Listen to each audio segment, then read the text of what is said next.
Hello friends, welcome back. It's me Mayank. This is my fourth video on the high frequency math questions for SNAP, IIFT, ZAT, NMAT, CMAT and other competitive exams. Today we will see two questions from the topic percentage. तो पहला question है Arun's present age in years is 40% of Barun's. In another few years, Arjun's age will be half of Barun's. By what percentage will Barun's age increase during this period? तो जब हम पहली बार ये question पढ़ेंगे ना तो हमें लगेगा ये बहुत इजी क्वेश्चन है, लेकिन जब हम इसे सॉल्व करने लगेंगे तो थोड़े मन में डाउट आएगा, क्या जितना हम समझ रहे थे उतना इजी नहीं है। लेकिन जब फिर हम एक दो स्टेप आगे बढ़ेंगे तो पता चलेगा नहीं, हमारा पहला प्रेडिक्शन ही सही था, ये क्वेश्चन इजी है। तो चलिए पढ़ते हैं। कहता है Arun's present age in years is 40% of Varun's. मतलब अगर हम मान ले कि वरुण का एज कितना है, x ईयर्स है, तो अरुण का एज कितना हो जाएगा, क्या कह रहा है 40% ऑफ वरुण। मतलब अरुण जो है वो वरुण से छोटा है, कितना हो जाएगा ये 40% ऑफ x। अगर 40% वैसे तो हमें याद होता है, बट चलिए हम निकाल के देख लेते हैं। ये कितना हो गया 4x/10 या 0.4x। अब कह रहा है इन अनदर फ्यू ईयर्स। अब हमें ये भी, पहले तो हमें एज नहीं बताया था वरुण और अरुण का, और अब हमें ये भी नहीं बता रहा है कि इन अनदर फ्यू ईयर्स, कितने ईयर्स हमें कोई आइडिया नहीं है। नॉर्मली क्वेश्चंस में देता है कि आफ्टर 10 ईयर्स, आफ्टर 5 ईयर्स, कुछ भी, लेकिन यहाँ कह रहा है इन अनदर फ्यू ईयर्स। मतलब अब हम मान लेते हैं लेट फ्यू ईयर्स, जब कुछ नहीं दिया है तो हम y मान लेते हैं। Arun's age will be half of Varun's. मतलब फ्यू ईयर्स बाद वरुण का एज कितना हो जाएगा, वरुण का पहले कितना था, x था, और अब फ्यू ईयर्स बाद कितना हो जाएगा y। वैसे ही अरुण का एज कितना हो जाएगा फ्यू ईयर्स बाद, तो पहले अरुण का कितना था 0.4x प्लस y। तो क्वेश्चन कह रहा है by what percentage will Varun's age increase during this period. By what percentage will Varun's age increase during this period. तो वरुण का इंक्रीज कितना हुआ फ्यू ईयर्स में, y इंक्रीज हुआ है।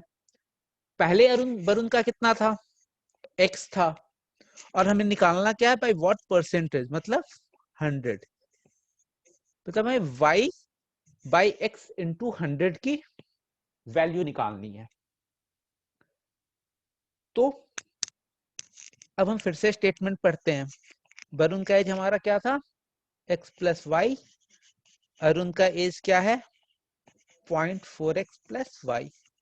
अब कह रहा है in another few years Arun age will be half of Varun. मतलब जो अरुण का एज होगा वो कितना होगा, अगर हम वरुण के एज को हाफ कर देंगे तो वो अरुण का एज हो जाएगा। यही तो कहना चाहता है, अरुण's एज विल बी हाफ। ये अरुण का जो एज है ये हाफ हो जाएगा किसके एज के, वरुण से। और वरुण का एज है कितना, यहाँ में चलो मैं अरुण's एज लिख देता हूँ या वरुण's एज कर देता हूँ। तो अरुण का एज कितना है 0.4x प्लस वाई। वरुण का एज कितना है हाफ x प्लस वाई। चलिए अब हम इस इक्वेशन को सॉल्व कर देते हैं। इस 2 को हम इस साइड ले जाते हैं क्रॉस मल्टीप्लाई करके।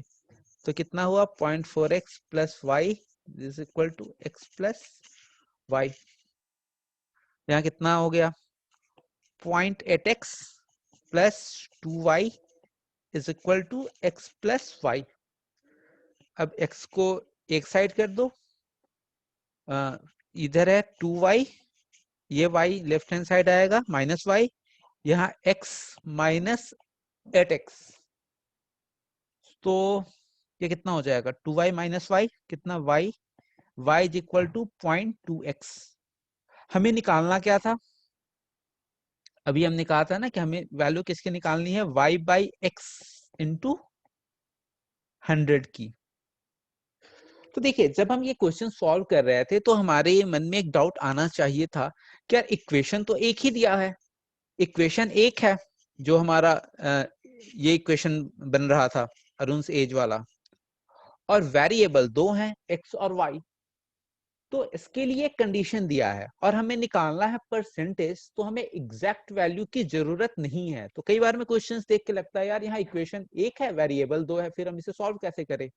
क्योंकि नॉर्मली हमें इक्वेशन सॉल्व करने के लिए अगर हमें एक्स और वाई की वैल्यू चाहिए, दो दो अननोन है तो दो इक्वेशन चाहिए। अगर हमारे किसी इक्वेशन में तीन अननोन आ जाएंगे, एक्स वाई जेड आ जाएंगे, तो इसके लिए हमें थ्री इक्वेशन चाहिए, तभी हम एक्स वाई जेड की वैल्यू निकाल पाएंगे। वरना कोई एक ऐसा स्पेशल कंडीशन दिया रहेगा, अगर हमें तीन इक्वेशन दिया, तीन वेरिएबल्स दिए हुए हैं एक्स वाई जेड, और हम मेरे पास सिर्फ दो इक्वेशन है, इसका मतलब कोई ना कोई ऐसा हिडन कंडीशन दिया हुआ है जो हमें पता करना है। तो ठीक है, यहां हमने देखा कितना आया, y is equal to 0.2x, y is equal to 0.2x, तो y बाई x कितना हो गया 0.2, तो y बाई x इंटू 100 कितना हो जाएगा, मीन्स 0.2 इंटू 100, ये कितना हो जाएगा 20%। तो क्वेश्चन क्या था हमारा, by what percentage will Barun's age increase during this period. तो बरुन का एज जो है वो 20% से इंक्रीज हो गया। ये इधर रिसेंट ईयर्स में परसेंटेज में ये एक एज का क्वेश्चन, और दूसरा एक बच्चे एडमिशन ले रहे हैं स्कूल में, कितने बच्चे निकल रहे हैं, कितने बच्चे फेल हो रहे हैं, पास फेल, ये दो कॉन्सेप्ट बहुत ज्यादा रिपीट हो रहा है और हर एग्जाम में। ये जैसे कैट के क्वेश्चन है, कैट 2017 का क्वेश्चन है, वैसे ही ऐसे क्वेश्चंस हर एग्जाम में आजकल रिपीट हो रहे हैं इस बेसिस पे। चलिए अब हम सेकंड क्वेश्चन देखते हैं। हमारा सेकंड क्वेश्चन कहता है, the number of girls appearing for an admission test is twice the number of boys. If 30% of the girls and 45% of the boys get admission, the percentage of candidates who do not get admission is. चलिए अब हम इस question को अच्छे से पढ़ते हैं। कहता है the number of girls appearing for admission test is twice the number of boys. देखिए यहाँ कोई नंबर दिया नहीं हुआ है, तो हम पहले इसे पहले मेथड में हम नंबर मान लेते हैं। तो मान लेते हैं कि बॉयज कितने हैं 100, तो गर्ल्स कितनी होंगी। क्वेश्चन क्या कह रहा है, the number of girls appearing for an admission test is twice the number of boys, means girls कितनी हो जाएंगी 200। अब कह रहा है if 30% of the girls and 45% of the boys get admission, मतलब गर्ल्स कितनी एडमिशन ली हैं 30%, 30% किसका 30% ऑफ 200। तो अगर हम वैसे देखते हैं 200 कितना हो गया 100%, तो 10% कितना हो जाएगा 20। अगर हमसे पूछे कि 1% कितना हो जाएगा, इसको हम सिंपली डिवाइड करते चलते हैं, तो ये 2 हो जाएगा। तो यहाँ कह रहा है कि 30% ऑफ गर्ल्स, तो girls girls who got admission, इसकी वैल्यू कितनी हुई 30/100 इंटू 200, ये कितना हो गया 60। मतलब 60 गर्ल्स का एडमिशन हुआ, तो कितनी गर्ल्स का एडमिशन नहीं हुआ है, नॉट एडमिटेड गर्ल्स, ये कितनी हो जाएंगी, तो हम कहेंगे 200 minus 60, this will be equal to 140। अब कह रहा है क्वेश्चन में and 45% of the boys get admission, तो बॉयज का नंबर कितना था, बॉयज का नंबर था 100, 45% को एडमिशन मिल गया है, बॉयज हु गॉट एडमिशन, ये कितना हो गया 45%, मतलब 45% ऑफ 100, तो कितना हो जाएगा 45। तो कितनों को एडमिशन नहीं मिला, बॉयज नॉट गेटिंग एडमिशन, इसकी वैल्यू कितनी हो जाएगी, इसकी वैल्यू 100 माइनस 45, 100 माइनस 45, तो ये कितना हो जाएगा 55।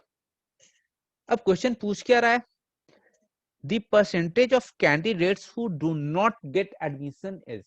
तो कितने स्टूडेंट्स के एडमिशन नहीं हुए? तो गर्ल्स जिसके एडमिशन नहीं हुए हैं वो कितनी है? 140। बॉयज जिनके एडमिशन नहीं हुए वो कितने हैं? 55 सॉरी। तो टोटल कितने हो गए? ऐड कर दो, 195। और टोटल स्टूडेंट्स कितने हो गए? तो हमने माना था कि बॉयज जो थे वो 100 हैं, गर्ल्स जो है वो 200 हैं। तो टोटल स्टूडेंट्स कितने हो गए? 300। तो जब हमें percentage of candidates who do not get admission निकालना है तो इसमें बॉयज प्लस गर्ल्स दोनों कैंडिडेट्स का नंबर होगा। तो हमें एक्चुअल निकालना क्या? 195/300। ये रेशियो हो गया और ये परसेंटेज हो गया, percentage of the candidates who do not get admission. अब हम इसे कैंसिल कर देते हैं। ये कितना आ गया? 3 6 18 3 5 जान means 65% of the students do not get admission। देखिए ये क्वेश्चन में हम एज्यूम कर सकते थे नंबर्स कितना है, क्योंकि वो अफेक्ट करने वाला नहीं था। अगर हम बॉयज को 200 मान लेते तो गर्ल्स को हम 400 मानते, उसके अकॉर्डिंग निकालते। अब कई बार ना हम सोचते हैं कि नहीं यार, इसको हम एक्स वाई मान के ही करते हैं, तो चलिए हम उस मेथड से भी देख लेते हैं। कहता है the number of girls appearing for admission test is twice the number of boys. तो लेट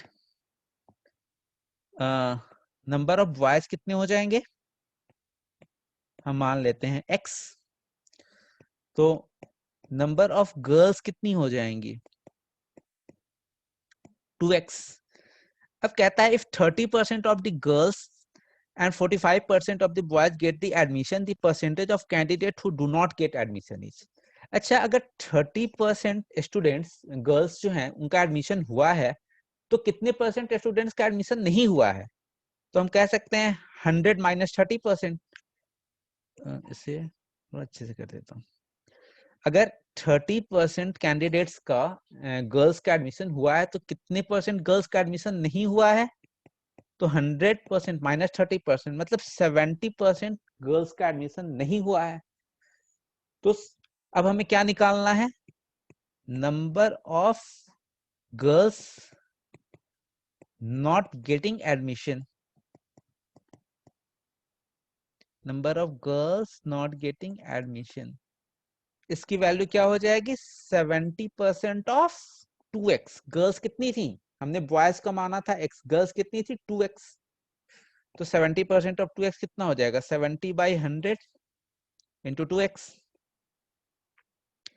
ये हम 1.4x, 7 2 जो 14, 14/10, तो ये 1.4x आ गया।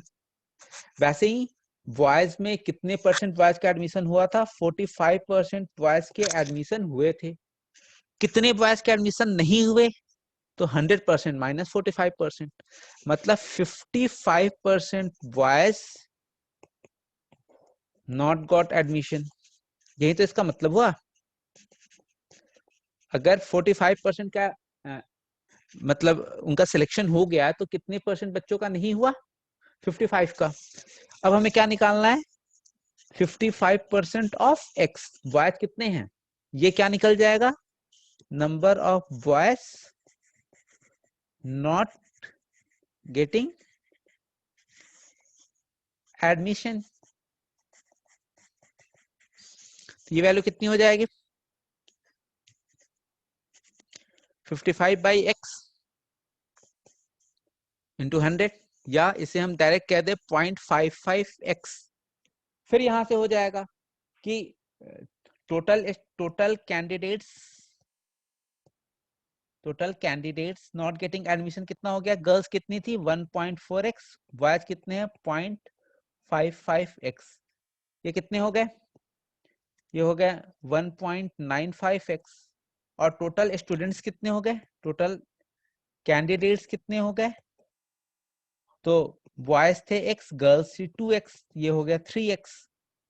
तो हमें निकालना क्या है? परसेंटेज निकालना है जिसकी एडमिशन नहीं हुई है, मतलब 1.95x डिवाइडेड बाय 3x।